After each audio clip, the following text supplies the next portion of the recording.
إلا مشالك المود باس ديال الجيميل أو أي تطبيق عندك في الهاتف ديالك ولا أي موقع فايت دخلتي ليه، غادي نوريك الطريقة ديال كيفاش غتقدر تجبد هاد المود باس، وكذلك وتقدر تفتح الجيميل في هاتف آخر ولا في حاسوب آخر ولا أي موقع تسجلتي فيه وما بقيتيش عاقل على المود باس ديالو. غادي نحاولوا نطبقوه بالجيميل.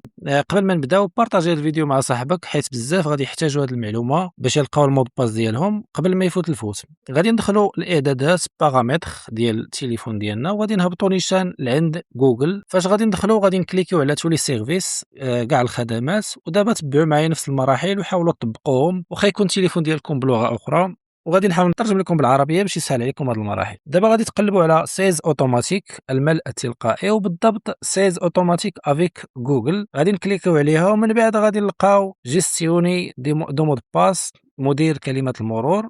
هاد الخطوه مهمه بزاف مادام مازال عندك تليفونك خدام. فهنا في هاد البلاصه غادي تكتب في الخانه كما كتشوفوا هنا جميع المواقع اللي دخلنا ليهم، ويعني كيكونوا المود باس عندك محفظ، وكذلك جيميل باش سجلتي بهم. يكفي كتضغط وراه كيطلع لك المود باس والجيميل باش سجلتي في دوك المواقع. وحنا غادي نكتبوا في الخانه ديال البحث جوجل على سبيل المثال. بغينا حنا الجيميل غادي نكتبوا جوجل وغادي يطلع لنا المود باس اللي محفظ في الحساب ديالك.